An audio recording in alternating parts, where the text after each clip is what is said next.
Hello, everybody. Today on This Week in Startups, we'll be doing the Global Startup Meetup. Yes, that's right. We're traveling to 5 different cities around the world, including Sydney and Tokyo, and we're going to hear pitches from startups in each of those regions. Additionally, we're going to talk about Michael Arrington's AngelGate, fact or fiction, and we're going to tell you how you can come to the launch conference. That's my new version of TechCrunch 50 on February 23rd and 24th.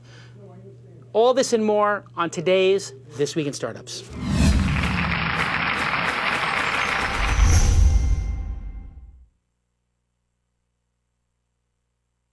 Spiked out, I could trip a referee. Tell by my attitude that I most definitely from.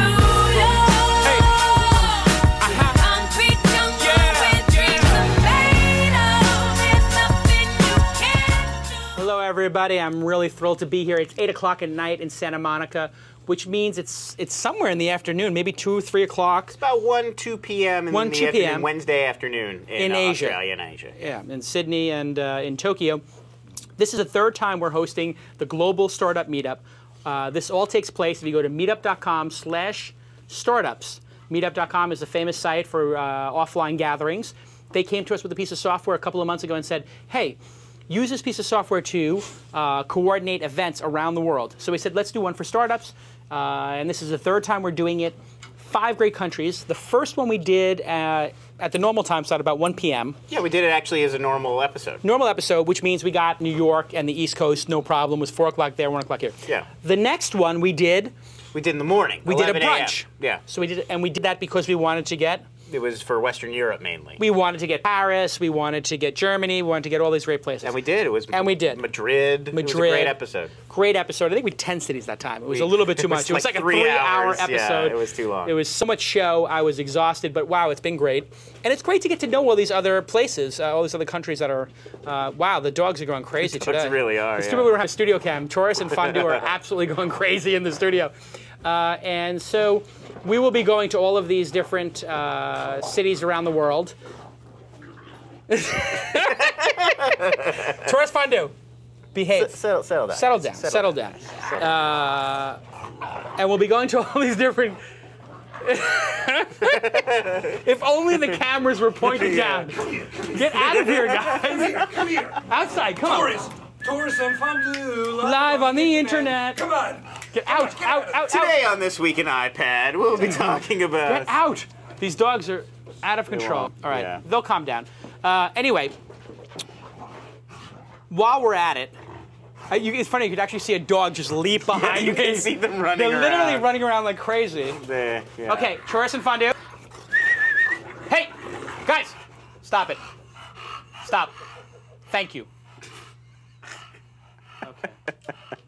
Jesus, I feel like I'm.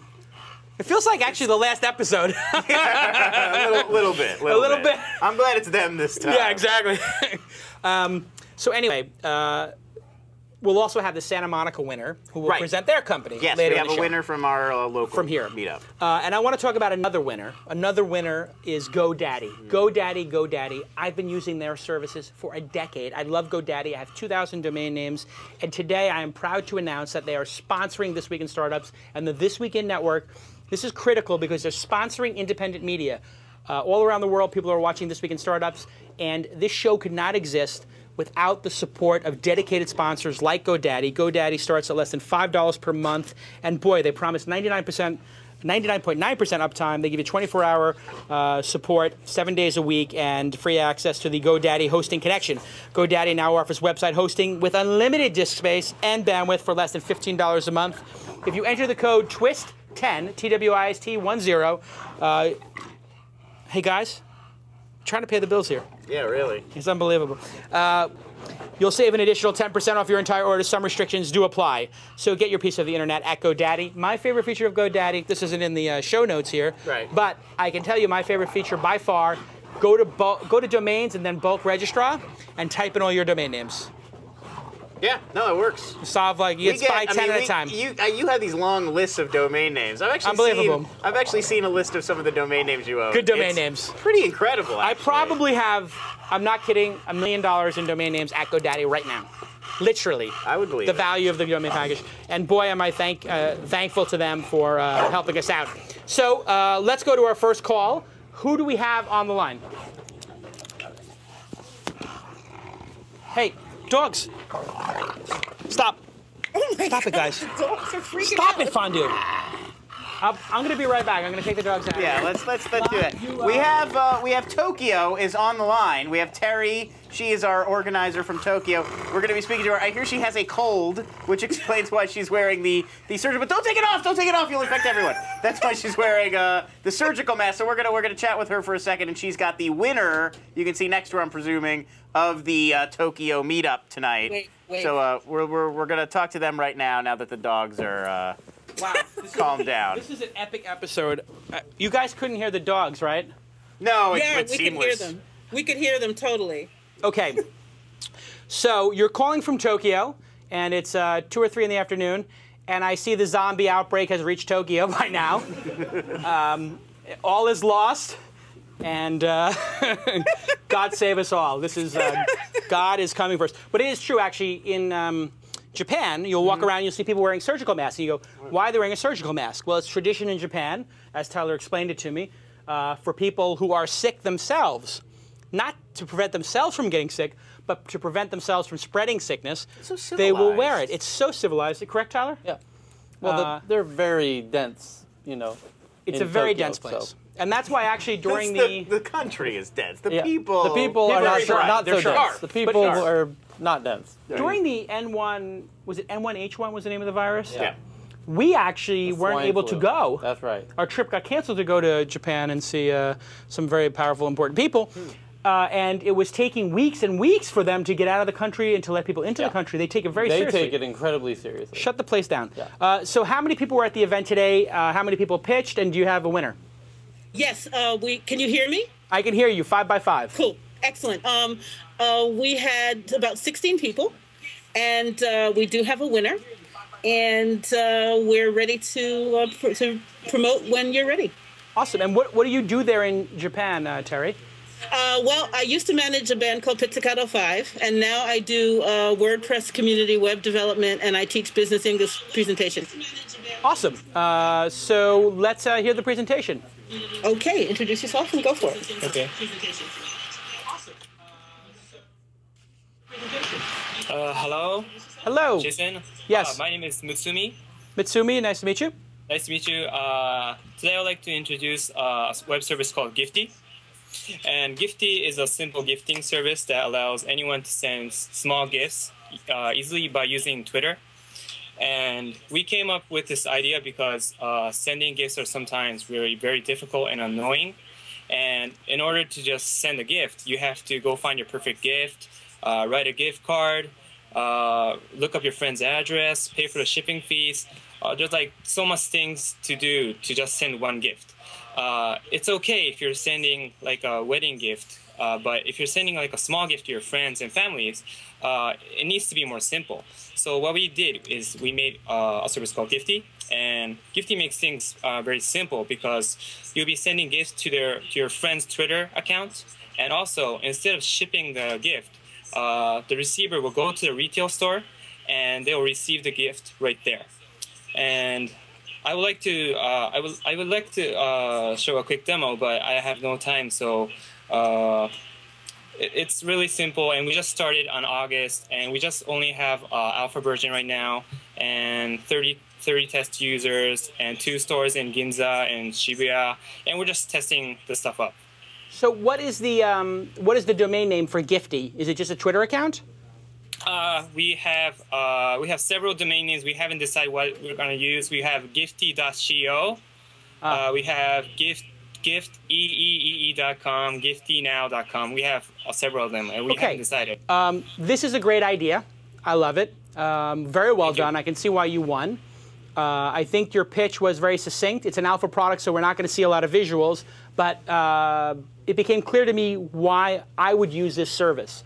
And in fact, I immediately, and I can always tell when an idea is a good idea, if I start riffing on it and thinking of ways to layer on top of it. You have the core of a great idea. So what I was thinking was, hey, you know, Tyler, I just got you, or I email at Steep Decline, you know, or I tweet to at Steep Decline, I got you a great gift, and I'm going to get you sushi or whatever, and you can go pick it up here. But if he could click and then type in his address and how he would like to receive it and where, that becomes even more powerful. Because the one thing I didn't like was, wait a second, you're giving me a gift and I got to go pick it up? Yeah. Wait a second. It seems like I got to do the work for your gift. I mean, that's part of it. So the idea of, I put in any gift and then tell them where to ship it is a good one. I think your presentation was an 8. I think your idea is an 8.5. Thank you. What you can build on top of it is going to be critical. I think it's angel investing ready. Tyler, what did you think? Give me your scores and your thoughts. For some reason, it didn't tickle me the way it tickled you. Yeah.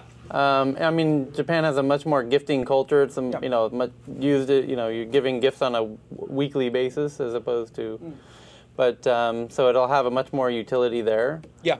I guess gift can be given in a more efficient technological way, but I think that the essence of giftery is its inconvenience, that you went out of your way to do something inconvenient. There is a little bit of that. One thing that's possible too is what if I gave a gift through Gifty, and it tweeted you and said, Jason got you a gift, happy birthday, and it's coming from Gifty's Twitter account. Yeah. You click on it, and you go to a landing page, and it says, Jason thought one of these 5 gifts would be perfect for you. Please pick one, or click a gift certificate. So I basically give you a menu of options, and then it's automatically shipped. That, to me, is another layer on top of it. I think, you know what? There's 5 things you might like, so I'm going to pick 5 things. This Bluetooth headset, the second Bluetooth headset, the battery pack, whatever it is, the iPod player, the iPod, etc. You didn't give scores, so I'm going to go right to Lon scores. I'd give the pitch probably a 7. I got exactly what he was talking about right away. It strikes me as an interesting idea. I sort of agree with Tyler that the giving of the gift itself, the actual act of giving somebody something, is like 8/10 of the importance. So making that easier sort of seems to be taking away the point. Well, and I totally agree with your point that it can't be an errand. It has to be a gift that you get and it sends it to somebody. Perhaps if they allowed you to give virtual gifts as well. Sure. So, I'm going to give you a virtual gift, so it's being delivered virtually. In addition, some other little thing. And I think micro gifts is actually kind of a neat idea too. Right, yeah. Giving somebody just a cup of Starbucks, and having the coupon emailed to them, almost like a Groupon kind of a thing, like I'm going to email. You give them a deal on something. That's interesting. Yeah, like I'm going to Groupon you. So actually, it would be a good partnership for you to work on would be if there's a Groupon of Japan, and I'm sure somebody's knocked the idea off. What if you could tweet the Groupon to another person, and then they could either accept it or decline it? They could say thank you, but no thank you. Anyway, what's the status of the company? Is it just 1 or 2 people? Is it $1 million invested or $10,000 invested? We just started in August. Me and 1 designer and 2 engineers, and we are in an incubation in Japan. It's called Open Network Lab. We just made our first prototype, and we just started testing, and we have no funding yet. So this incubator you're in, it's sort of like a Y Combinator? Yes, it's a Y Combinator Japan version. That's awesome. How long has it been around? Is this the first season of it, or is it the second season? It's the first season. Wow. So the idea of Y Combinator has made it all the way to Tokyo. Are there multiple Y Combinator incubators there now, or just the one? There's only one right now. Tell us the name of it again. Open Network Lab. Open Network Lab. Great job. I think you're going to have great success. Let me ask you a final question. If you raise angel investment, is it true that you will have to make a personal guarantee as an entrepreneur on the money invested in the company? In Japan, would you have to be a person? Would you have to have a personal guarantee if you raise investment money from your open network labs? I'm not really sure. Okay. I'm sorry, I'm not really sure about. Yeah, I know when we were in Tokyo and we were talking to some people, the entrepreneurial space was not as vibrant, let's say, as the United States, because if you actually raised money, Tyler, people told us they were personally responsible. They had to put their.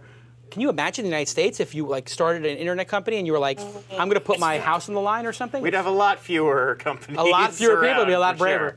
There's a lot of ideas I can think of that would not have gotten off the ground. For companies, that's not for investment. So companies have to be. They have something called torichi mariaku, and they have the people who are responsible, and you're personally responsible, even if you are an incorporated company. Right. So being CEO of a big company means great responsibility. They could take your house. Yeah, basically, yeah. Yes. Wow. What a great country. Well, I am overdue for a visit to Tokyo, and Tyler, when we go, where do we go? Sushi Dai? Yeah. Sushi Dai in the Dai Sushi, yeah. Dai Sushi in the in Tsukiji Market. In the Tsukiji Market. That's where we go get our sushi at 6 a.m. So when I come, we're going to have a party. Everybody's going to come with me on the 5 o'clock train to the Tsukiji Market. Well, but we'll be up all night drinking beer. And then at 5 o'clock, we get on the train. It's going to be awesome at the This Week in Startup Parties. Thanks a lot for calling in, Tokyo. We'll see you next time. Bye. Sounds like a good time. They have good sushi over there? We went for sushi. It was incredible. Not bad. Incredible. We got up at 4:30, got on the 5 o'clock train, and we were still the 20th person in line, had to wait an hour. Yeah. We ate sushi at 7 a.m., some of the best sushi I've ever had in my life. Wow. And then we walk around the fish market, and it was wonderful, and the fish market is something to see. And I think they're actually going to start closing the fish market off to spectators. There's some complaints about sort of too many Americans touching the fish. Oh, yeah. People actually go up, and you're not supposed to touch the fish. I mean, this is like... Yeah, Americans are very touchy. They want to go feel. Not good. Not a good thing. And well, that went very well. Great to see that the Skype is working perfectly. And you know what else works perfectly? Getting yourself a .co domain. Over 500,000 .co domains have been registered, and it all started here on This Week in Startups. They launched on This Week in Startups, live. And as I've told people, I own a large number of these. I'm going to be using some for some secret projects that have yet to be announced. I'm in touch with the CEO of the company, and I think it's a great domain name. I think it works perfectly for corporations. So if you can't get the .com, getting the .co I think is just as good. Maybe just as good, yeah. Maybe a little bit. You know, you prefer to have the .com, but in this day and age, you look at so many services have .is and .it, and I mean all these different .to. You know, .co is better than all of those. The comparison somebody made to me today, which I thought was really interesting, is it's like the 888 number. You remember when they had 800? Yes. And then they had 888, and it was weird for a few weeks. You were like, oh, 888, what's that? Yeah. Now it's everybody. Yeah, you say 888, I think it's the same thing as 800. You see 1888, you know immediately that that's a free call. And you know .co is a quality domain name, and it stands for company or corporation. And .co is a new web address that gives you a truly global, recognizable, and credible option. And that's really what it's about, is credibility for brand building.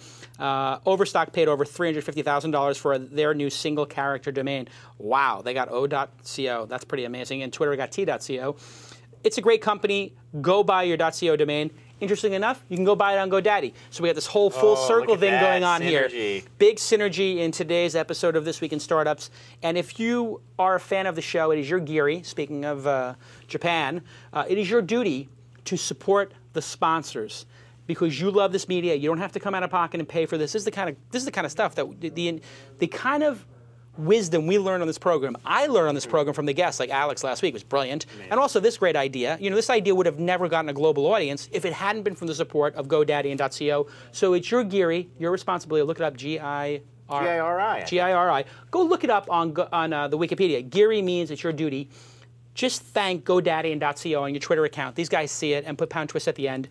I'm going to pick somebody at random who puts thank you to @GoDaddy and .co, and I will I'll pay for your .co domain. How about that on GoDaddy? So just send just tweet it. We'll pick somebody, and then we'll send you. Put #TWiST so we can find it. Sometime between now and the next show, and we will pay for your domain. Yeah.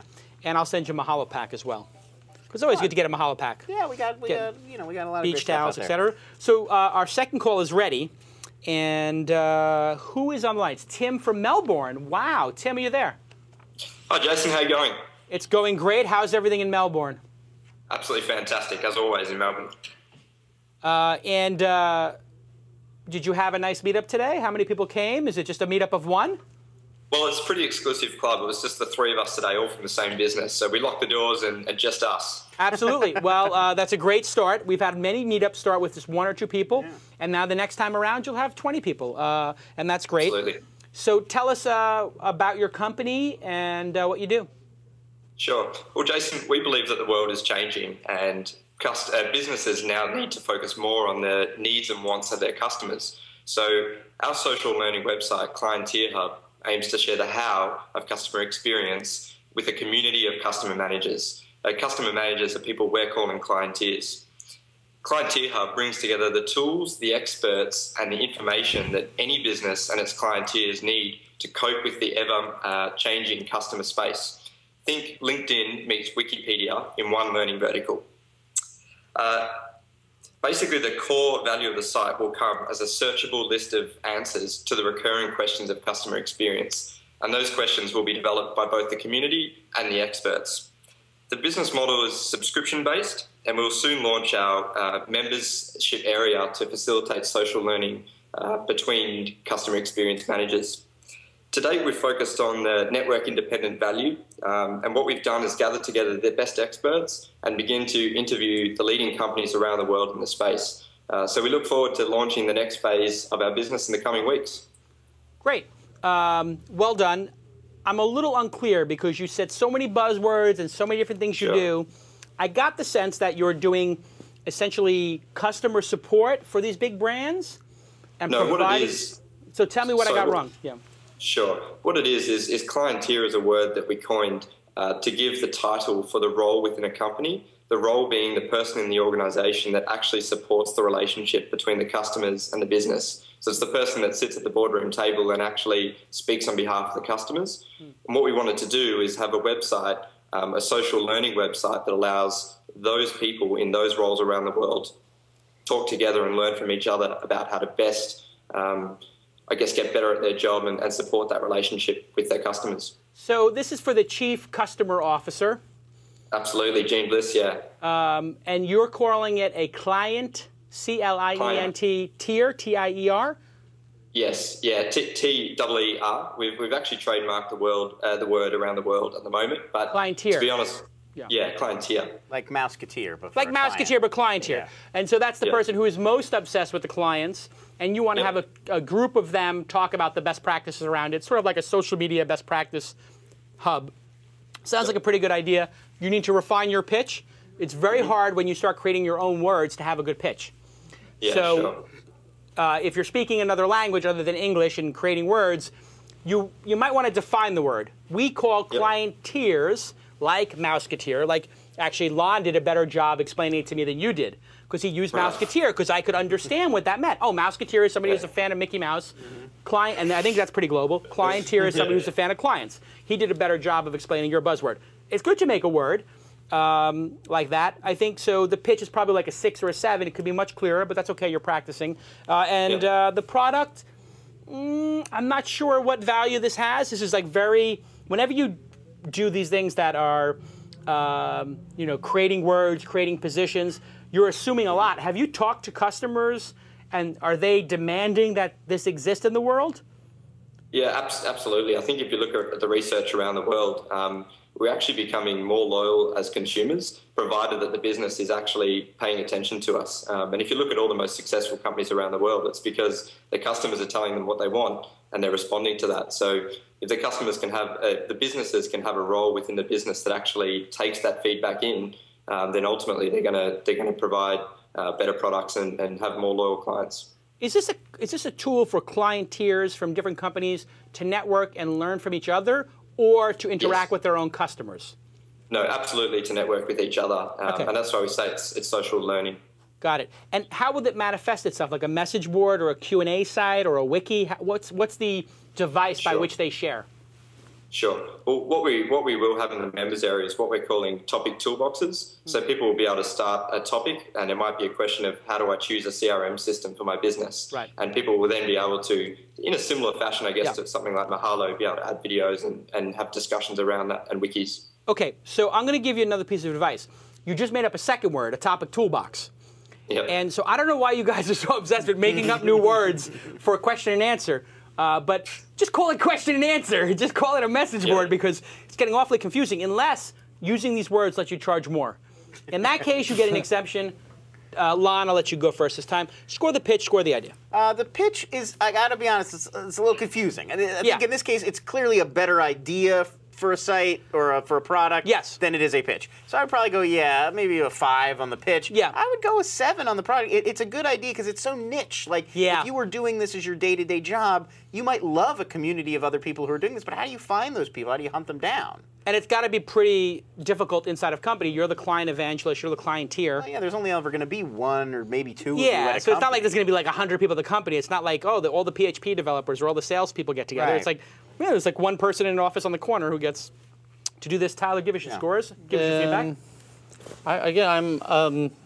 I like to be encouraging. I happen to have a subscription within LinkedIn of a group of CCOs who are all and these are huge brands that are all talking to each other.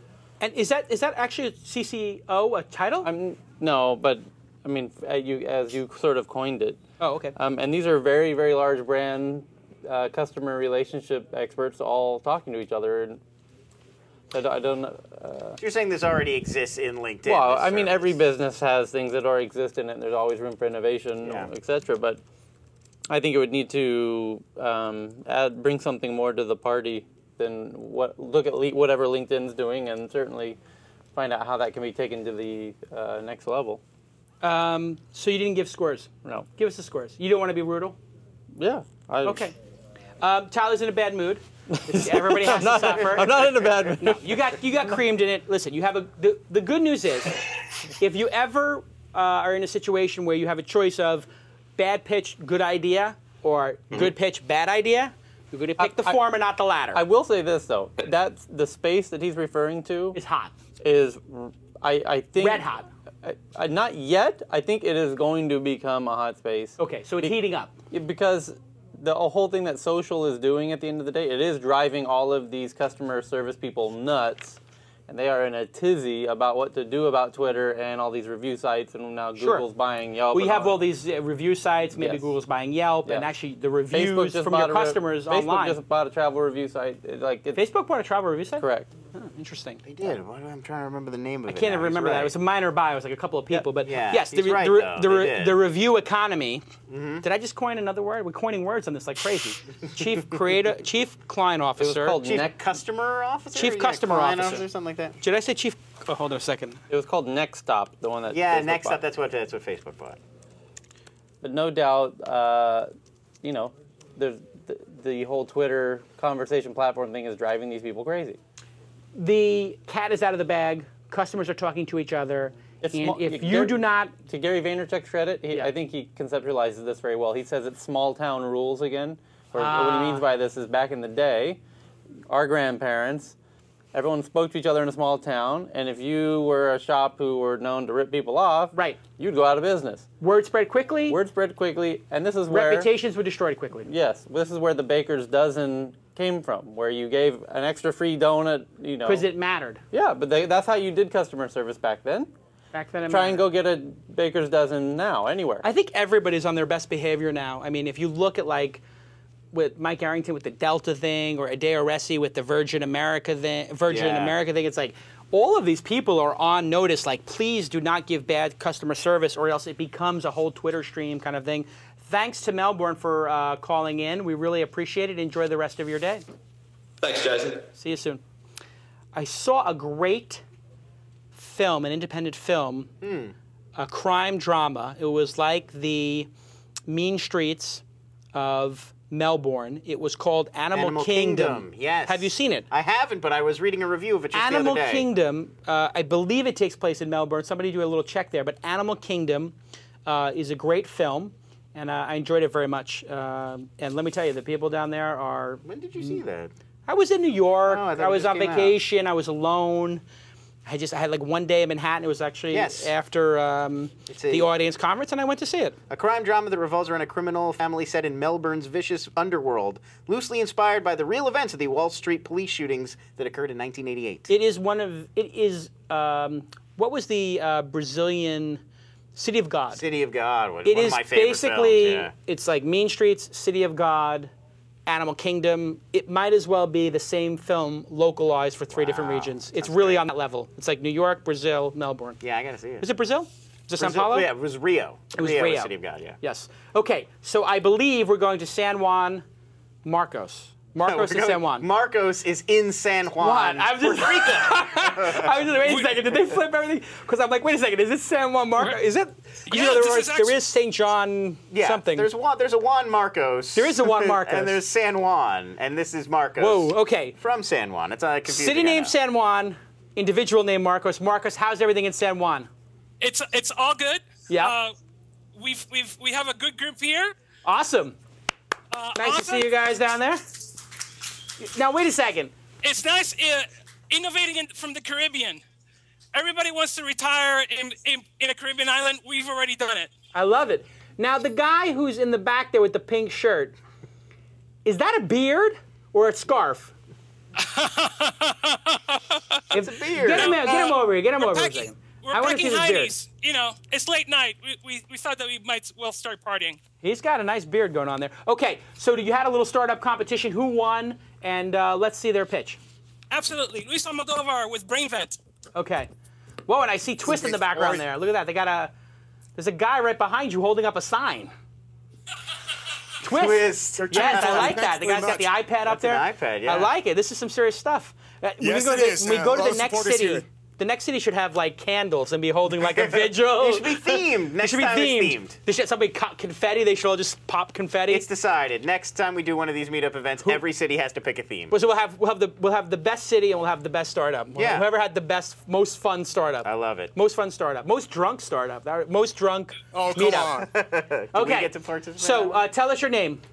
My name is Luis Almodovar. I am a neurosurgeon, and I actually had the pleasure of training at the world-renowned MD Anderson Cancer Center when I did my fellowship in neurosurgical oncology. And besides being a neurosurgeon, I'm also an inventor. And I happen to be the co-founder of a company called BrainVent, Inc. It's a company that basically develops biomedical devices, and we are focused on developing suturing devices. Right now, we are developing that because, as you already told you, I'm a neurosurgeon, and I found myself one night, late at night, trying to suture something. I was very hard because it was in a very deep space. And at that point, I realized that I needed a better suturing instrument. And that gave rise to a design that's basically the iPhone of the suturing devices. And when I say that, I say that because it's disruptive, it's innovative, it's something that is very versatile and can definitely be used in a wide array of situations for a surgeon. And we already have a patent on that device, and we already have patent applications for evolutions of that device for many uses.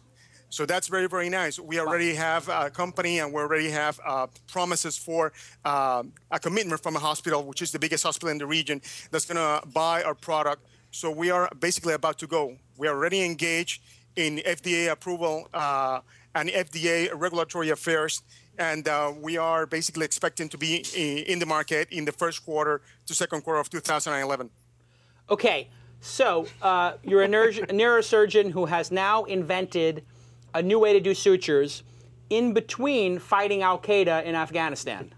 I mean, this guy seems like he's you could say this that guy's like well. MacGyver. Yeah. I give this a 2. You call that a suturing device? Wait a second. So we have absolutely no way to tell how good your suturing device is other than you performing surgery on that guy with the beard.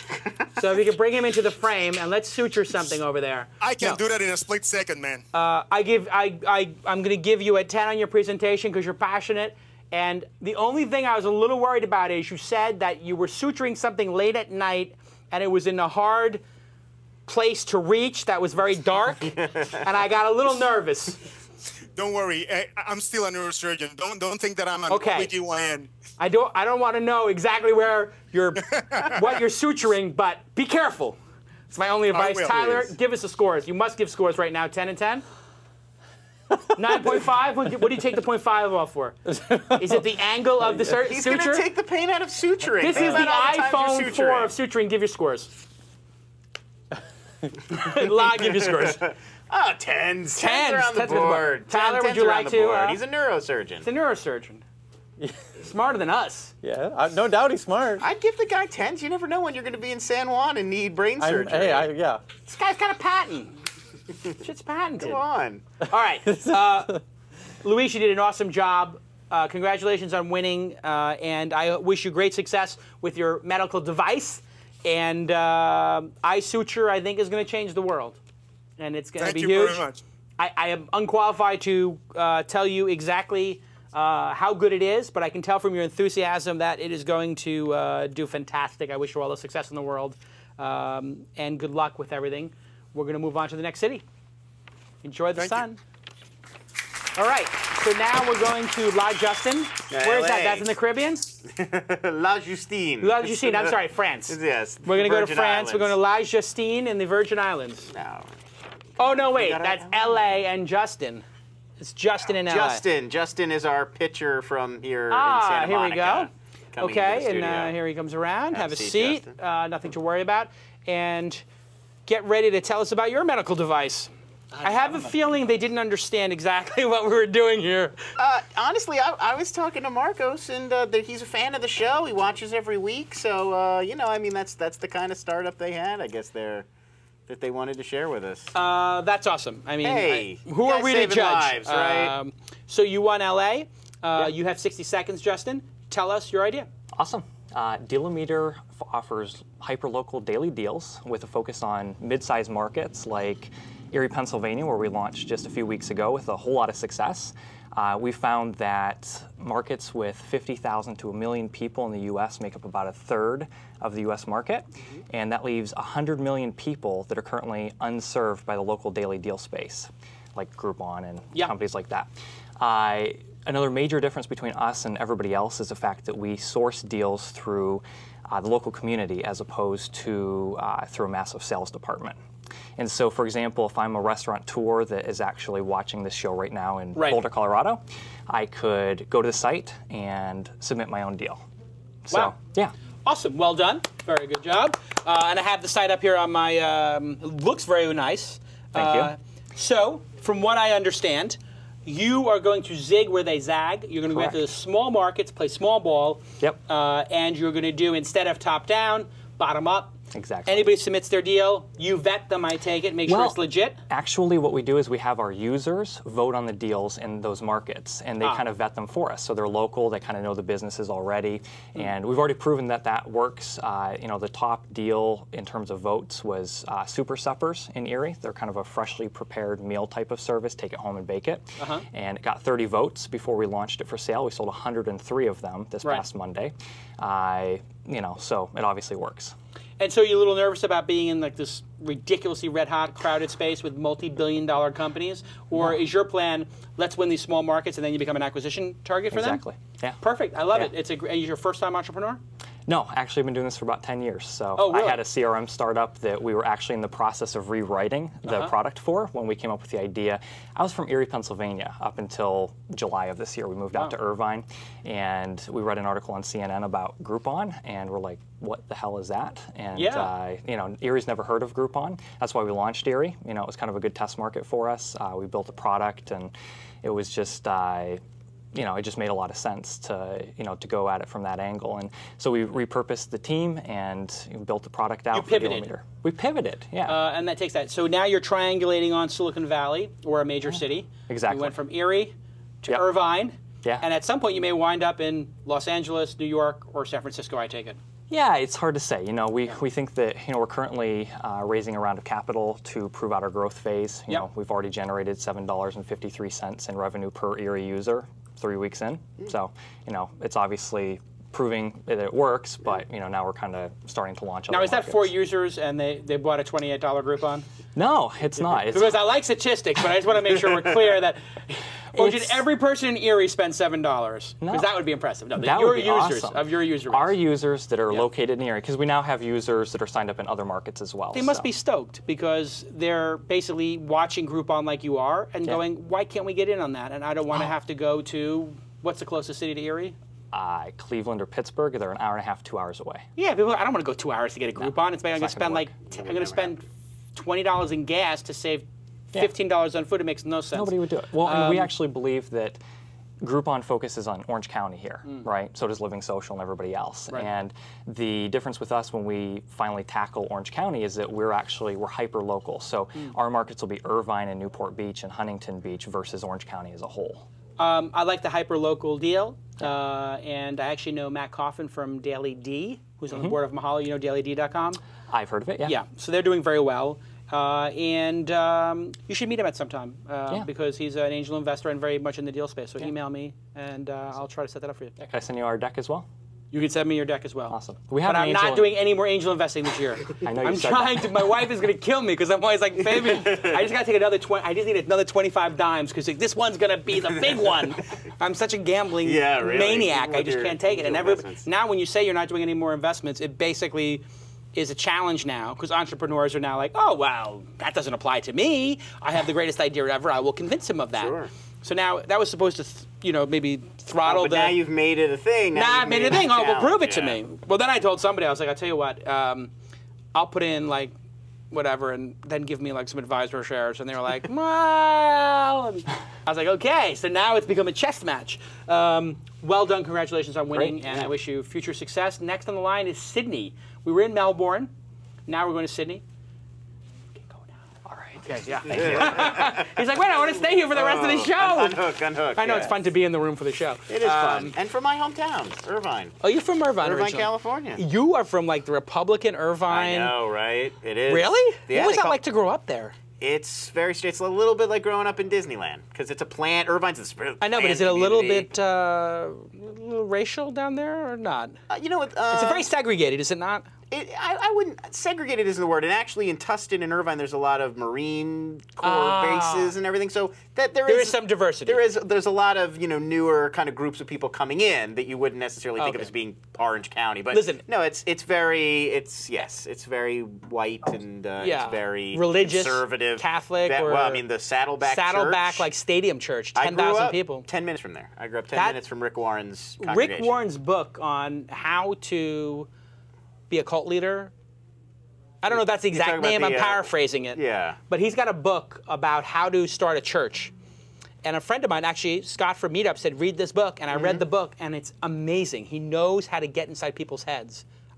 It's not how to be a cult leader, but he has a cult-like following. Yeah. And every time you look at the elections, it's like the whole state of California is blue, and there's like a red dot, like somebody stabbed it. Nixon land. They used to call it Nixon. Oh, really? Land, Nixon it was land. the area in Southern California that was Did most Nixon staunchy. Did Nixon live on the coast here? Because in the film, Your Belinda. Oh, really? Because in the film, Nixon. Frost Nixon. Frost Nixon. He's got like a home or something where he's on the water, like this gorgeous. From California. Yeah. Okay. So now we have Sydney on the line. Sydney, are you there? Hi, Jason. We are. Wow, and I see that you guys took the time to go to the beach and you ran a fiber optic cable there. Watch out! There's a big wave behind you. Be careful. Oh! That is very clever. Is that a monitor behind you, or is that like a poster? What is that? I see the ocean. It's a painting, Jason. We give the flavour of Sydney to the This Week in Startup show. Favorite restaurant in Sydney, Longgrain. Have you guys been to Longgrain? Yeah, it's fantastic. Quite a nice place, is it not? Tyler and I go there and we get the mashed drinks. Boy, we had 3 or 4 of those things, and we were feeling no pain. 3 sheets to the wind. 3 sheets to the wind. We had a great time in Sydney. What is a mashed drink? They muddle. They get this. There's a great place okay. called Longgrain. It's great. Like, what is it? It's a fusion. It's like a fusion Thai. Thai fusion, but they make muddled drinks. So like, it's like a mixologist bartender, and he's grabbing fruit and sugar cane. He's mashing stuff, and he's like, drink this. And I'm like, I drink it. And I'm like, this is the most delicious smoothie I've ever had. Boom, I drink it. I have no idea it's got alcohol in it. Now we're, what are we, 6 in? Yeah. 7 in? These things cost like $12 each.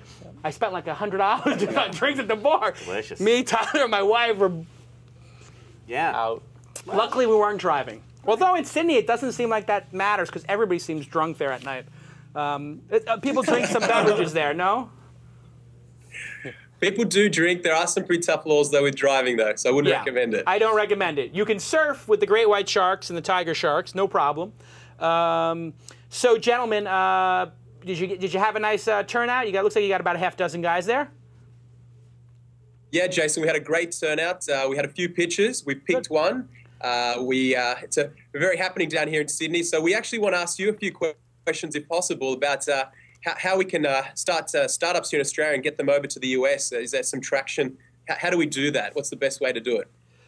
That's a good question. I think that you have a very large market down there of influential people, and there's no need to try to compete with the American companies. I mean, you have a beautiful market there of people who are extremely affluent, and your country is doing fabulous. I mean, you guys have a tax surplus most years because of all the minerals you're selling to China and whatnot. So I think your market is the kind of market Americans are very interested in, with people, with consumers who are still spending money. That being said, there are companies like WebSpy that was based in is based in Melbourne, and it doesn't matter what product or service, where the product or service is located. It matters how much it kicks ass. And so you can work to your strengths, which is you've got very intelligent people down there who are very technical, and you can make a product that works here And you can always just hire a company here or send a couple of sales folks here. You also have incredible incentives down there from the government. I don't know, $1-for-$1 investment in some technology corridors, correct? That's true. That is true. Yeah. So, I mean, I would work the local market, and if you build a great product, it's going to spread here. So, and that's happened before. You guys had Hot Dog software down there that made one of the best HTML editors. It was the best HTML editor for a couple of years in the early days of the internet, right? You guys remember Hot Dog? HTML editor went public on the city market. So, let's have your company pitch. All right, so we've got Tom here from Tingo Teams. Welcome, Tom. Hi, Jason. How you doing, Tom? And the name of the company is? Very well, thank you. All right. This was the thing about Australia, if you remember when we were down there. They have real bandwidth problems down there. There are some bandwidth problems. There is. I'm just going to ask one second. I got to make a general announcement to the people of Australia. Can the people of Australia please stop downloading porn and BitTorrent for the next 5 minutes so we can get this pitch done? Okay, that's the end of the message. Everybody stop with their BitTorrent. Go ahead and give us your pitch. All right. TingoTeams.com is a website and iPhone application designed for small to medium-sized mobile business workforces that need to stay in touch and have up-to-date information on work to be done. Tingo Teams addresses several key problems faced by these businesses. The transient and expensive nature of SMS for communication, the need for employers to know where their employees are, and the prohibitive cost of proprietary systems, the difficulty of collecting and keeping track of job information while on site. TingoTeams.com solves these problems by locating web-connected smartphones to bring sophisticated logistics and personnel management to the small mobile business. You can easily allocate and track jobs, communicate with your team, take notes and numbers, automatically record valuable business metrics, and use interactive maps to get people on site fast. Companies pay a low monthly subscription to access the service based on the size of their team, while team members can download the app for free. That's it. Brilliant. I was pulling up the website while you were talking and showing some of those slides to the audience. And I just thought to myself, this is a more focused, refined version of Yammer. Yammer's great for teams. It's a great general utility. It's being used by a lot of people. They're paying $1 a month per person or $3 a month per person. What you've done is you've made something that actually has workflow and jobs. Pull up my screen here, gentlemen, and you'll see here's the position, the jobs this person has to do, unassigned jobs, telling them what to do, the transit, they've arrived. So this is great for service providers. I guess if you were a repair person or installing cable, that's the market you're going for, correct? Yeah, absolutely. That's exactly who we're thinking about. And it's the iPhone.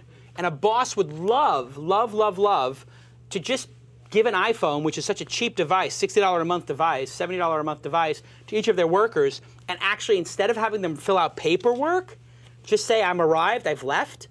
How great is that? And it's got GPS in it, so I'm assuming they know where they are. They're checking in at that location. It's like GoWalla or Foursquare. I'm checking in at the job. I'm leaving the job. There's no way to lie about where you are and be drinking beers in the van. This is great for monitoring your employees in a way that's not draconian. Right. You know what it reminds me of? It's like the next step of Pivotal Tracker.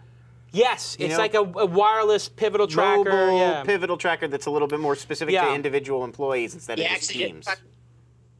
Go ahead. Pivotal tracker was absolutely an inspiration for us when we were building it. Look at also, you mentioned GoWalla. That was we spent a lot of time looking at the other locations where things and trying to leverage that. I mean, this is a new technology, and I think it's really valuable to find out where all your people are, and especially with iPhone 4, the new SDK lets us track people's location even when the app's not running. I mean, obviously we have that as an option, forcing anyone to do that. But being able to keep track of where everyone is without them having to do anything with the app is really useful. Yes, being able to run the GPS in the background is great, although the battery is going to last for about 18 minutes. I give your pitch 8.5. I give your idea 9. I think you've nailed it. The execution looks beautiful, And this is exactly the type of application I was talking about earlier, that it would not matter where the company is located. This application would do fantastic in the United States. You should hire a small sales office here and really start rocking it out here. Yep. And if you think this is going to be a big business, I hate to tell you to leave Sydney. It's a great city. But leave your development team in Sydney, and you could go relocate for a year into the Valley to raise money and get things going. There's nothing wrong with that. America's a bigger market than Australia. Nobody would blame you for wanting to make a lot of money and bring it back to Sydney. So Tyler, what are your scores? This is right up your alley. Yeah, it's a 9 of an idea. 9 of an idea from Tyler. That's big. Maybe even 9.5. Wow, big numbers from Tyler. Killer idea. The execution was great as well, I have to say. And which is maybe even more important. And the pitch, it broke up a lot, but it came through. It came through. Yeah, I mean, even at with least a 7. The pitch almost doesn't matter when you have an idea this good. So it's like you got a 7. And isn't that the truth? I mean, one of the secrets of doing a good pitch is having a great product. Right. Lon, what are your scores? Great idea. I mean, Pivotal Tracker, just in its sort of, which is this in kind of an earlier form, changed the entire workflow at Mahalo, was revolutionary to the way we sort of organized communicated. Everything. So much more organized, and this seems like even the next step of that. Yeah, I mean, I'd give it a 9 probably for the idea. Congratulations, guys. We're going to move on to the next city, and I will see you down there very soon at Long Grain. I'll be at the bar with Tyler. One more element that would be killer on this is if Comcast or all of these services that came to people's houses, if I could track that SOB where he is on his route. Right, when he tells you I'll be there in 2 minutes and you find out that he's on the, underneath the Brooklyn Bridge. Yes. You know, listening to no, the but Yankee game. I can see how many stops he has left and where he is and where I am. Like Uber Cab. Yes. It's like Uber Cab, but for these other service providers. The GPS location revolution is upon us, and it will impact anybody who is moving from location to location and not stagnant in one place all day. And people who work in trucks and roving around, whether it's truck drivers or tutors or cab drivers, are all going to be affected by it, and it's going to make things more efficient and wonderful. Let's go to our next city. It may take a moment. I know we're calling in. They're calling. Let's give me a quick recap. Where have we been so far, Lon? Oh, sure. Well, we started in Tokyo. We got Tokyo was great. Gifty. You give small gifts on Twitter. Really liked Gifty, but it was alpha. Right, and then we went to Melbourne for Clienteer Hub. It's sort of LinkedIn, Wikipedia. It's answers to customer experience questions. I was buzzword bingo, but a good idea in a growing space. Then we went to San Juan, where we heard about a suturing device from a neurosurgeon. Absolutely. It was fascinating. A first for this week in medical devices. Right. Then we heard the Santa Monica pitch, Dealometer. Yes. Which they're doing niche, very local deals in Erie, Pennsylvania. Then they're going to go to my hometown of Irvine. Perfect. And then just now we were in Sydney, Tingo Teams. It's the iPad app and service that keeps your colleagues connected. And does anybody have a who's your lead right now? I would have to put Sydney as the front runner. I think Sydney's all of front us. runner right now. I think Tingo Teams so far. I would say close second would probably be Dealometer or Dealometer. Okay. I may even do. Yeah, I could go on either one. Okay. Let's go to Dallas. Sean is in Dallas. Home of my good friend Mark Cuban and the Dallas we're here. Mavericks. Can you hear us? Sean, are you there? Yeah, we're here. Can you hear us? I can hear you perfectly. I hear you 5 by 5, which is on an ambulance. You would say 5 by 5 is like perfect. Right. I hear you perfectly. Can we maximize the Skype window, please, to the text? Sean, you had a meet up there. I see you got a good number of people behind you. Yeah, we had about 50 this evening. 50? Yeah. Wow. I think you guys win best crowd. Very nice. Yeah. Certainly best looking crowd. And how many people pitched in Dallas? We had 6 pitches. Wow. How were they? They were all fantastic, all worthy for the podcast for sure. Awesome. Have you been a fan of the podcast for a while? Have you been tuning in for a while, or are you new to the program? No, all of us for a very long time. Long time, first time, as we say in the business. Do you have a favorite episode, Sean? Favorite guest? 37 Signals. Yeah, we're big fans of 37 Signals here. I agree. Like. David brought it. He was a great guest. That's probably the most commonly cited favorite episode. That or Gary V would be the two Annie Duke. most commonly cited favorite episodes. Yes, those are up there. Okay, so who is going to give their pitch, Sean? We have Megan here. We're going to switch the microphone, and she's going to introduce her startup. Great. Can we maximize the video on our side, guys? No, I think that's them. I think they're showing us their pitch. Oh, you're showing us? Is Maybe? that on their side? No, I think that's our side. Oh, this is. Hi guys, I'm Megan Masner. Can you hear okay. me? Okay, well, this is a new way to do it. You're gonna show us your site while you talk to us. Perfect. Perfect. My name is Megan Masner, and I'm the owner and founder of RefineStyle.com. And really, our pitch tonight was really centered around kind of 4 key facts or trends on why we started RefineStyle.com. Number one of the biggest trends in retailing is really the frugality and cost consciousness of consumers. And so that, coupled with the fact that the luxury apparel segment has grown at a global pace of about 15% since 2003, we really started RefineStyle.com. And looking at some data in terms of the fact that women are spending about 25 hours a month and a much more increasing amount of time on the internet, they're doing actually more so than spending time in retail stores. And so when you look at organizations like the National Association of Retail and Thrift Stores, there are about 30,000 consignment shops nationwide, but only 18.9% of those sell online. And so RefineStyle.com is really capitalizing on the billion-dollar resale industry and the increase in women shopping online. So what we're doing is enabling women, local brick-and-mortar consignment shops on a national basis to really expand their reach. Refined Style is an online auction-based marketplace with a concentration in women's luxury clothing and apparel. We've got some really great key features, authentic designer labels with an authenticity check, a nationwide network of invited premium sellers, and a customized shopping experience. So when buyers are on the site, it knows their sizes, it knows the designers they like. It's really the authenticity of a Neiman Marcus, the charm of a local boutique, and the power of eBay, and that's RefineStyle.com. Awesome, very well done. A little round of applause. Great job. Always great to see a female entrepreneur crushing it and winning. That's awesome. Not enough in the industry. I know now that I have a daughter, I'm very hyper-vigilant about this issue. Yes. And people in the audience were really psyched to see an actual female founder get up and give a pitch, which was great. But independent of your gender, it's a great idea. I think my wife does go to these places sometimes. She has the ability to not go to those places, but she's frugal. You know, like she'll say, like, I want to get these shoes, and but I go to these spots, and sometimes I find them, and it's almost like an adventure for her. Mm-hmm. And she goes with her friends, and they're like, oh, I found these, these are $900 shoes new, and they're in perfect condition, and I got them for $200. And it's like, that means more to her than actually buying the $900 ones. But these stores are in the Middle Ages. I mean, they don't even know what they have. So any way to bring them into, the sort of, what century is it? 21st century? 21st century. To bring them into the 21st century is just, it's going to be difficult and slow, but if you do it, it's going to pay off. There's a huge win, and it'll be defensible in the way an open table is defensible or other things like that. Now, your pitch was very PowerPointy, which I hate. There's a beautiful site somewhere, but you didn't show it to me. This is the kind of thing where if you show the interface of the site and you show the back end and how they put their inventory in, that's going to build credibility. But I did like how she did talk about the meta trends.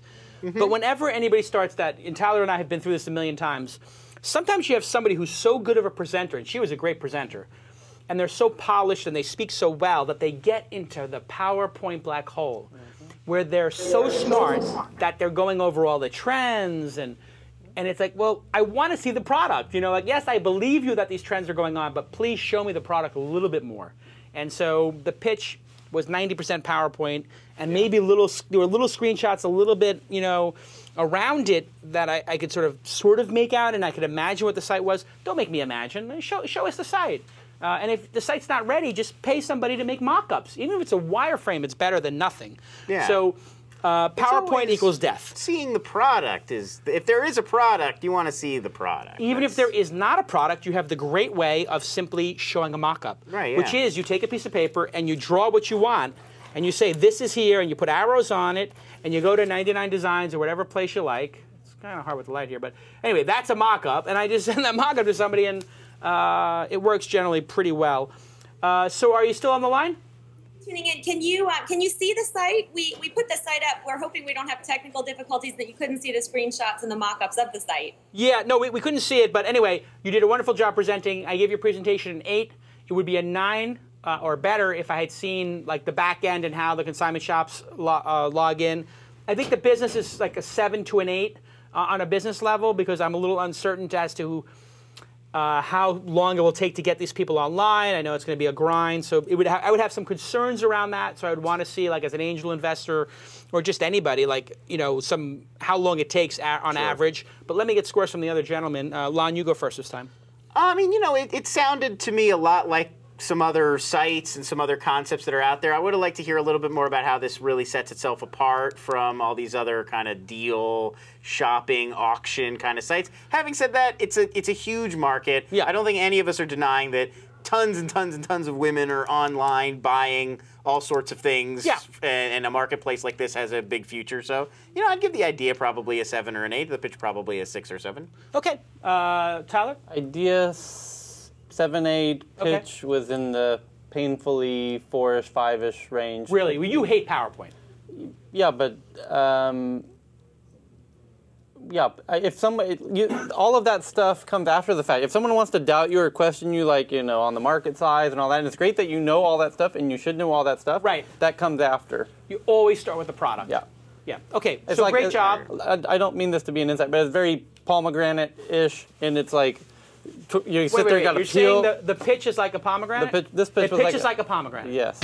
Insight from Tyler. In that you got to sit and peel that sucker. To get the good stuff. Yeah, you know, 5 minutes later, you got a little bit, and okay, you got some sweetness, and then let me dig in there for another. It's a lot of work to get to the good stuff. Which is why people aren't eating pomegranates all day. They're eating apples because, boom, give me a bite, I got Bananas, whatever. They get to the sweet, juicy stuff quicker. Yeah. All right, so there's some feedback for you. Well done. Congratulations on winning Dallas. And when does the site launch? This site's already live, so we're in our beta testing now. Tell us the domain name. Refinedstyle.com. Oh, so just refined, R-E-F-I-N-D. Is it refine or refined? Refine, R-E-F-I-N-E, style.com. Right, refined style, not refined. Oh, refined style. Just, yeah. R-E-F-I-N-E style. Here it is. There it is. And oh, well, it's very well designed. And so showing more of this is always a great idea. Yeah, you could see a little bit of the front page in her presentation, which looked interesting. But you would definitely lead with this because it looks great. Well, and here's a point. You know, there's a great feature here which I didn't even think of, which is if I wanted to, and it's getting crushed by all the users, but I can browse the inventory of all of these consignment shops. So if I want to look at denim, I can see denim from every single consignment shops. And what condition? I mean, that's brilliant. That right there. It took you just start on that 3 seconds in, 3 clicks in. That's the entire presentation. Yep. Look, I'm sold. Like now, this pitch, this now to me is the product's now easily 8.5. Yeah. Here's how I pitch it. Somewhere out there is the perfect pair of jeans for you. The perfect size, the perfect fit, the perfect brand, in the perfect condition at the perfect price. However, it's in one of 10,000 consignment shops in the United States. If you could instantly search those and find that perfect pair of jeans and order them today, would you do it? The answer is clearly yes, for a large number of women. Well, we, for the first time, are going to put that inventory in one beautiful interface that takes the stigma away from going to these stores and makes it a fun experience again. Boom. Just like that. I think the lesson is here is that you have a brilliant product, and it's extremely well executed, and your pitching is as if you went to Harvard for your MBA. Are you a Harvard MBA by chance? I am an MBA, but not Okay, well, I rest my case. I rest my case. You have to unlearn what you have learned, young Padawan. They ruin your brain in these MBA programs, and they make you do things in PowerPoint, and all common sense is lost. You made something beautiful that has great utility. If you show it and don't tell us, it will speak for itself. And frankly, we have seen hundreds, if not thousands, of ideas. I have not seen this. This is very cool. Yeah, we have, Tyler and I over 3 or 4 years, also Lon, we've been pitched on everything between Open Angel Forum, TechCrunch 50, the launch conference coming February 23rd and 24th, 2011 in San Francisco. It's a plug. We've seen everything. Well, Shark Tank alone, I guess. Shark Tank alone. Every week. So we see a lot of startups. This is awesome. I mean, this is awesome. Your presentation, lame. Thank you guys very much. I really appreciate the feedback, and awesome. I love the fact that you love the site. Yes. Take your MBA and put it in a box, tape the box shut, and put it in the attic. It's corrupting your brain. Let's go to the next city. I always have to tell people this. This is why I don't hire MBAs. Yeah, that's right. Because can you imagine if this person worked with me? The insanity of like they you would train them to actually just get to the point. Right. I believe the line was, "I learned nothing from your presentation." I've heard you say that a few times to people. Yes, I've learned. Yes, do you remember that like a year ago? No, more than that. In the early days of Mahalo, there was somebody, I won't say names. Right. There was somebody giving you a presentation about the early AdSense numbers, and after he finished up, it was like he worked for 2 days on this presentation. Yes. After he finished up, dead silence. The whole room is silent, and you just go, "Yeah, I learned nothing from your presentation." And then walked away. It's a learning moment. It's a learning moment. It is a learning moment because anybody can look at the data, or anybody can talk about the trends, and this is a meta trend, and this is a mega trend, a mini trend, a whatever trend, a muffin trend. Who cares? Show us the product. Everybody can talk. Not everybody can show. Show the product is rule number one. All the more strange that she actually had something really good to show. Exactly. Usually when people start going down that PowerPoint black hole, it's because they don't have the goods. Right. You know, it's like, well, in lieu of having the goods, I'm going to show. Look at this jean thing. I mean, this is ridiculous. I can pick, like, I want gently worn 2 to 10 times. I mean, what? And I can pick I want Calvin Klein worn this many times. It's absurdly good. And during her pitch, I would invest in this company. Yeah, and during her pitch, we didn't invest in this company. We didn't get how like interesting it was because it was so focused on like, is there a market for this? Like, well, of course there's a market for that. Yes, and there is a market for GoDaddy. GoDaddy, GoDaddy. Oh wait, we did the ad already. I just love doing the ad. There is a market for GoDaddy. There is a market for GoDaddy. I actually let me just check here. Did I hear rumors about IPO on GoDaddy? Yes, we talked about that on Startups, the news, like a week or two ago. Yeah. Yes. Rumors. Yes, rumors. Anyway, bottom line, I bought Chief Customer Officer and Chief Client Officer.co on GoDaddy. That's what you saw me turn around and do a little IMing here. Okay. So I see that we're on the set of 2010, A Space, or Gattaca looks like. Is there any way you could light your face so that you do not look like you're in a prison? I mean, this looks like we're in Oz. It's that fluorescent It's like they got the back fluorescent lighting. They look like, it literally looks like like a prison, like Oz, like a modern detention facility. Right, it's a little grim. Okay, so we have Alejandro. Alejandro? Yes. Alejandro is our host Alejandro is our host in Boulder? Yes. Okay, so shadowy figure number one, Alejandro. How was the Boulder meetup? And are you in a basement at Techstars? Techstars. We're at the Techstars bunker right now. Oh, okay. So the no wonder it looks like a bunker. It is a bunker. Yes. I think our total was 22 or 21 people. Awesome. Love the Techstars. Love David Cohen. Awesome. I was just there for Open Angel Forum number 2 in Boulder. How many companies presented? We had 3 companies present. That's pretty solid. Oh, wow. There we go. Look at you. That was that fluorescent lighting. You turn the fluorescent lighting off and you put an LED on your faces and you no longer look like you're in prison. You look like you're in the sewer system or something. Okay. So did you have a winner? Did you have a consensus? Yes, we have Andy from BeyondCredentials.com. Andy from Beyond Credentials. Yes. Andy from Beyond Credentials, you have 60 seconds. Tell us your pitch. All right, my company is BeyondCredentials.com. The reason we exist is because the market for college students to find jobs and the companies to find them is broken. Social media is helping everyone find all their contacts, but what are the college students sharing with the contacts when they are able to engage them? That's where we come in. So I can show you the product that we present. This is our website. This is BeyondCredentials.com. And we offer candidates a full profile so they can show more than just a resume. They share their own web link.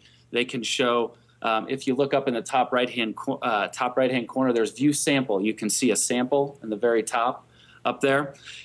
Above a resume, they upload video, portfolio pieces, pictures. They tell their story. They tell what their personality is. They log into their back dashboard, and they can track who's viewing their resume. They can send it out to anywhere in the world, or they can also apply to companies that are on our network.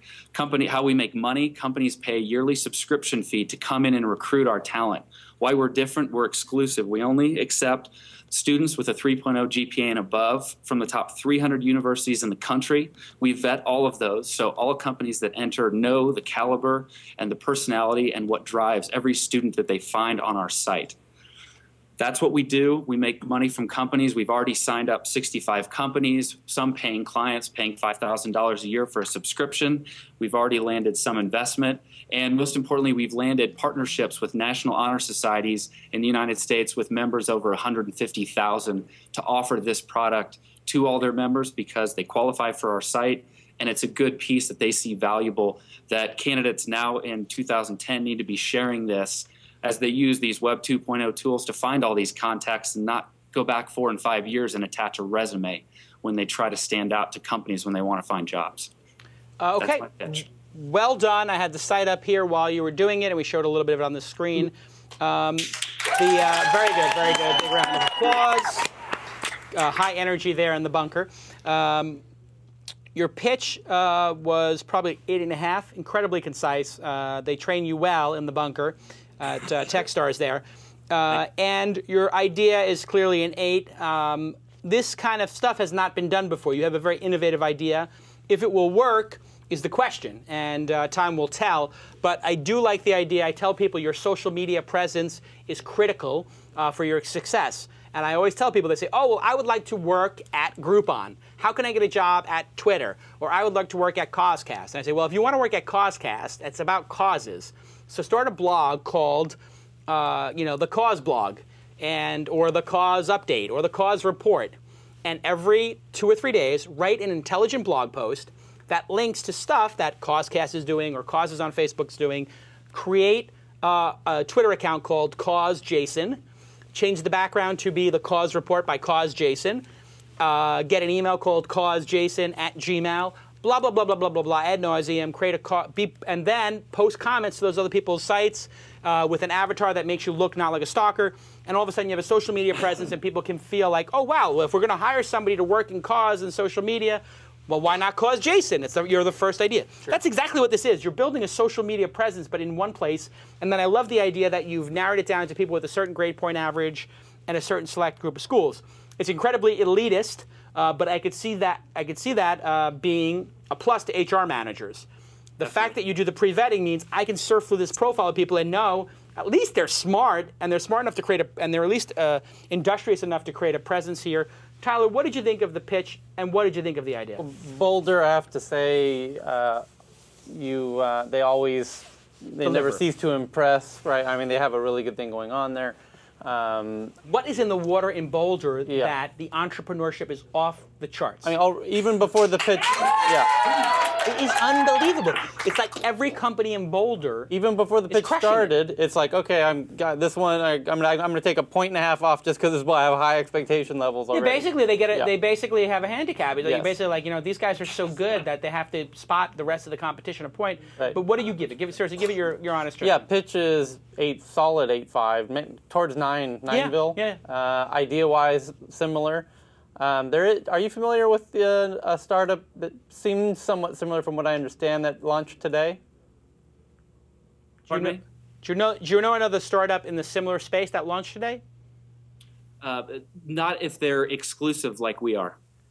I'm not familiar. Okay. Yeah, it seems there's something out there that came out today that there's something else. That I know. Well, no, big deal. I mean, it launched today. But any good idea is going to have 10. The space is huge. Yeah. That particular one that I'm referring to is doing an incredible job as well. So I think this whole space is hot. So. It's a good idea. It's sort of like flipping recruiting on its head. It's like just get a good pool of people together and start cherry picking people as opposed to the Craigslist deluge that comes. Lon, give me your scores. I like the idea, and one thing we do at This Weekend, and we also do at Mahalo, is when you're hiring, it's a lot more than just like a resume. Yep. These are the jobs. These jobs. The fact that you mentioned video right there and blog posts, and you get to really tell your story, and that's what I think a good employer is looking at now when you're evaluating employees. So I think all that's right on. My one issue would be, and I don't even know if I don't care if it's elitist. That's not what bothers me, but why the top 300 schools. It just seems a little arbitrary. I mean, if it's the top 500 schools, they're all pretty good. Like, is the education you're going to get at school 290 so much better than the education you get at school 410 that it's worth making that, cutting Answer that the question. off? Like, Answer the question. The numbers are there. That's the totals from 300 universities. That's an average of 5 state universities per state. That's about 250,000 per state. So the numbers are there. We looked at, and the employers demand it more than anything. They're the ones who drive our revenue stream. They want candidates from these schools. And I know that number, we got to cut it off somewhere. One of our founding principles is we're not going to be everything to everyone, but we will be the best in the world solution to some people. Cool. And Is UCLA on the list? Does it make it into the top 300? It does. Okay, then I'm all right. How about Fordham University? Yeah, it does. Fordham is on there? Yes. That's a top 300 school. No, I know, but he said 5 from each state. I was at top 5 in New York. On average 5 of each state. So how many do you have in New York? You must have 15 in New York. Yes, your Bostons, your New Yorks have much more than a Wyoming or a Montana. Okay, good. Okay, because I was like getting worried there because I'm like, well, NYU, Columbia. I mean, New York's got a lot. Cornell. I mean, we got a lot of good schools in New York. Definitely. In fact, most of our members come from some of the best schools in the country: University of Chicago, Notre Dame, Northwestern. They all enjoy the product. Well done, well done. Give my love to Brad Feld and David Cohen, 2 of my good friends there who run the Open Angel for us in Boulder. Continued success. You did a great job. You crushed it. Appreciate that. Let's go on to our next city. My God, these people are partying hard in Boulder. I think we're down. I think this is our last city. No, we have one more. I know we have at least one more. We may have 2. We're finishing strong. One more. One more. It's I believe. I'm trying to end the show in 90 minutes. You want me to blow the surprise? I think I know one what the last city is. No, let's say. I feel like we're going to get a call from like Alaska or something. No. The rest of them are all Western U.S. Western U.S. because of the time. Oh, here we go. We're Salt coming up. Lake. SLC. Oh, little Salt Lake City. I will be there in January for the Sundance Film Festival, and it is Robert. Excuse. You're going to go? I'm going to Sundance this year. Yeah. Is that because of your beau has got a little situation going there? Your girl? Maybe your girl's got a situation? Good excuse to head over there. We went last year, too. It was and you enjoyed it? Great fun. You saw some films? I saw a couple films. Good. Salt Lake City, you're on live this week in Startups. Hi. No, guys, one more time. You're supposed to cheer like maniacs. Hello, Salt Lake City, you're on the air! There we go. Now we're talking. There we go. Yeah, shake the camera. It's like an earthquake. Oh, good job. Keep the energy high. Okay, Salt Lake City, it looks like you guys are at the law firm of... Is this a law firm you're at? Or an IT training firm? We just closed the deal. These companies were so hot tonight, we had to make the investments and do some term sheets. Okay, great. I see some degrees on the wall. Yeah. So you looks like you got a decent turnout. I see you had a keg and you got some nice red kegger cups there. How many companies pitched tonight? Yeah, it looks like we had about 8 companies pitched tonight. Wow. I think that's the most of any city. Probably. Which is great. Did you have a consensus winner? Was it a competitive process? It was very competitive. We had about 18 people in the room tonight, but we had a very, very clear winner. It's a company by the name of Raw Data. Raw Data. Now, I'm curious, how did you get consensus? Did everybody just cheer like maniacs? Did you do a silent vote, a ballot? No, we all raised our hands like we were in high school, you know? Beautiful. It was pretty easy. So some people didn't get picked to go to the dance and were brokenhearted. That's how it works in life. Some people are winners, some people are losers. Congratulations to the one winner. And my condolences to the 7 losers in Salt Lake who did not get to present. No, you're all winners because you're presenting something, but you just didn't win as much as the person who won first place. So, who won and what's their name? I'm going to turn you over to the company is a company called Raw Data, and the CEO is here with us tonight, Chad, and I'll turn it over to him. Okay, so we got Chad from either Raw Data or Data. Or Raw Data. Is either Raw Data? I'm thinking about my daughter. That's troubling. That's Raw? I hope they're not presenting Raw Data. It's like a Hannibal Lecter kind of thing. Yeah. Raw Data, is that? Raw Data, I assume, yeah. DATA, yeah? It's Raw Data. Okay, yeah, okay. Rawdata.com. Right. Okay, rawdata.com. You have 60 seconds to pitch, starting in 3, 2, 1, go. Okay. Rawdata.com. Okay, rawdata.com. You have starting in 3, 2, 1, go. Okay, so it's really simple. With all the technology that's coming out, we have a lot of different platforms that we can consume media. But the tracking technology for all those different platforms hasn't really evolved. TV and radio are still using paper and handwritten diaries in about 80% of the markets, the DMAs in the US. Even further, they usually track just a single appliance. TV, Nielsen does TV, Arbitron does radio, somebody else does web. And a holding company or a consumer or an ad agency has to try and push all this data together. There have been a lot of people that have tried to take these disparate data feeds and then juggle them into one solution.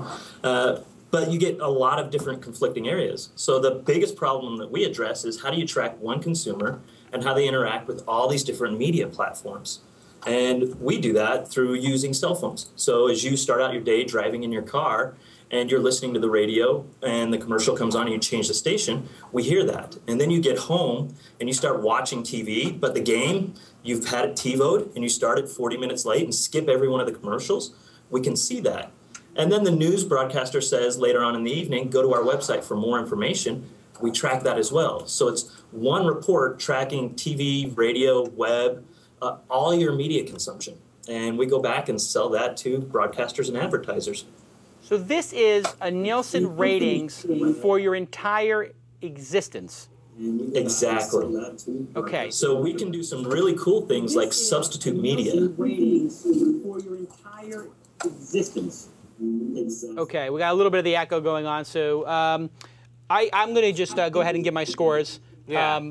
I think the idea is incredibly ambitious. The idea is somewhere like, well, if it worked, it would be a 10. I have a feeling this is going to be hard and expensive to do, so I don't know. It's somewhere between an 8 and a 9, I think. I'm confused, though. Like, why am I letting you listen to my entire life on my cell phone? Well, this is for a sample, I think. So the way we do that is we actually pay panelists. We still use the panel model. And in response to your question, is it actually works. We've run it twice in 2 markets now with panels. So it's the system's up and running. And is it rawdata.com? It's the raw data. Oh, therawdata.com. Oh, okay. So I think your pitch was solid. I give the pitch an 8, and I give the idea like an 8 or a 9. I'm at the raw data, and it's not here. Okay, Lon, give us your pitches and scores.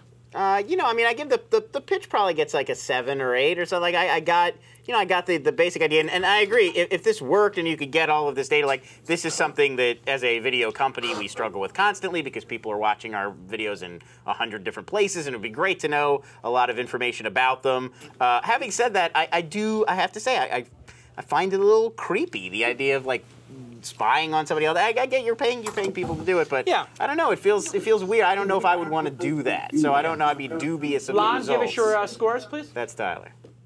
That's what I said. Yeah. Okay. It's late. I've been up since 6 a.m. with the baby. Tyler. Fair.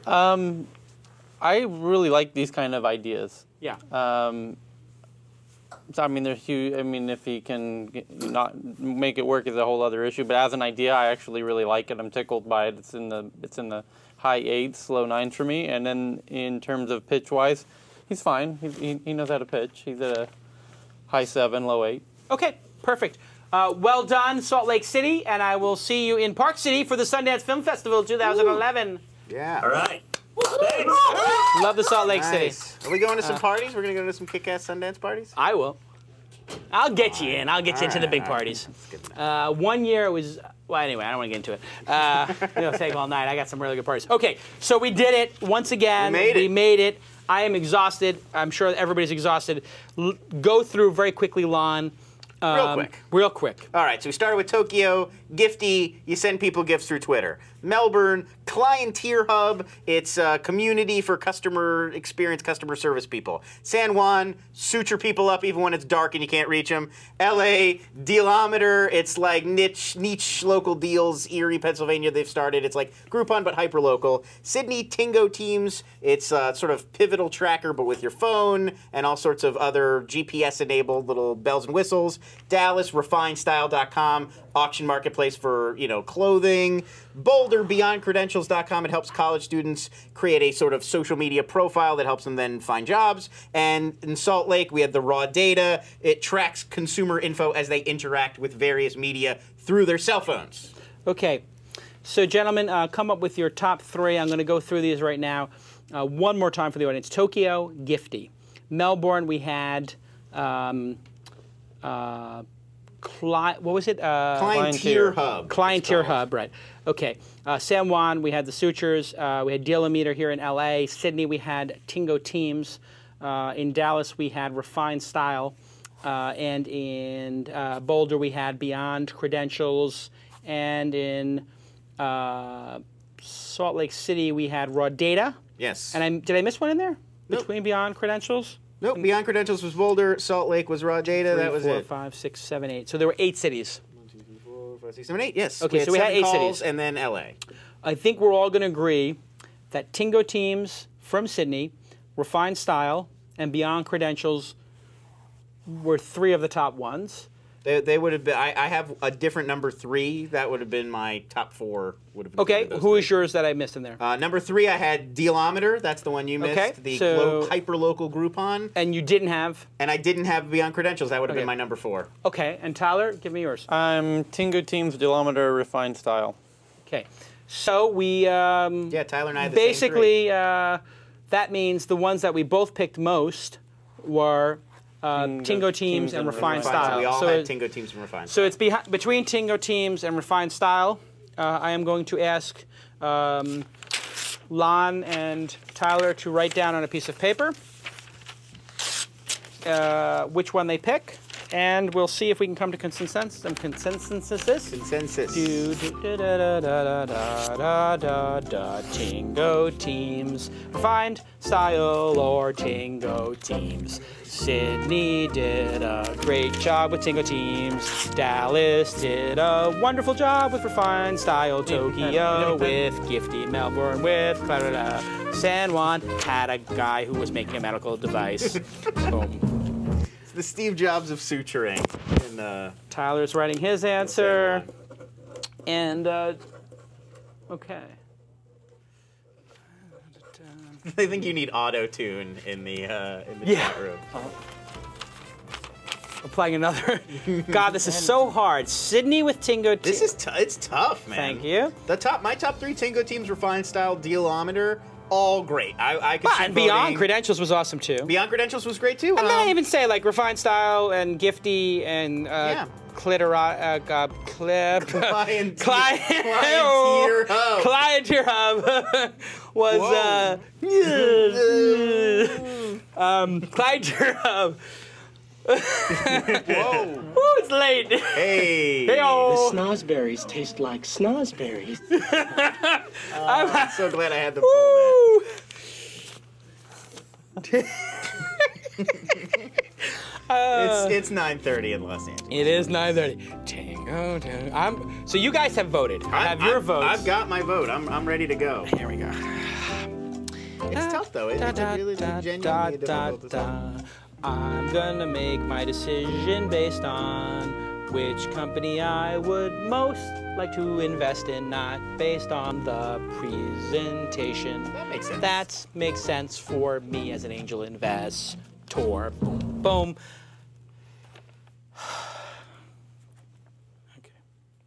You got to get off the bitch train and just pick one. Gary Vaynerchuk got me again. All right, here we go. It's very exciting. All right. Drum roll, please. And Tyler Crowley picks Tingo Teams. 1 for Tingo Teams. The longer one is mine, I believe. Okay. If this is Tingo Teams, you're coming to Los Angeles. Ooh. No, you're not coming to Los Angeles, but you will be coming to the launch conference as our guest. Okay. Lon Harris says, I'm not going to even look. I'm just going to put it on the screen. You find out when I find out. Agreed. It says Tingo Teams. Tingo Teams! Congratulations, and my vote for the trifecta. Tingo Teams is a clean sweep. No cheating involved. Clearly, Tingo Teams is a bigger opportunity, I think. We all agree. The execution on both, I would say, is equal. Yeah. So execution equal. No, it was, Pitches, basically equal. Negligible difference. Idea, both fantastic. But you have to pick which you think is going to be the bigger business, which is the business you'd most like to own, which is the one you would want to invest in. Congratulations to Sydney on winning the third This Week in Startups Global Meetup. Thank you to .co. Thank you to GoDaddy. Thank you to @Ustream, and thank you to @NewTech for the TriCaster. And @Justin TV. And for @Justin the first TV. time broadcasting simultaneously. That was great. Hey guys, a little programming note. Before the last episode, you may have heard me go on a Christian Bale-esque tirade. This was intended as shtick. Although I laid into Lon and ripped him apart as if he was a lighting director on the set of a horrible sequel to two very fine movies like Terminator 1 and Terminator 2, rest assured that it was all in jest, and I love Lon like a brother. He has been a tireless worker with me and a partner and collaborator on 2 epic companies. I love Lon. Some people were very confused when I went crazy on him. It was completely shtick, but perhaps I overdid it a little bit, so for that I apologize if it was a little bit too much. It was a little bit too much, but I accept you. Also, you know, like, listen, I'm an entrepreneur and I'm a maniac. Everybody knows that. And I went a little too crazy. So they want to see it on YouTube. It's not on YouTube. Nobody's got the tape. I wish we had. If we had the tape, I would release it. But anyway, basically, here's the long and short of it. I went, my God, there's no show notes. I'm going effing crazy. Why don't we have show notes? Oh, good for you. Good for you. We'll see you next time on This Week in Startups. Spiked out, I could trip a referee. Tell by my attitude that I most definitely from.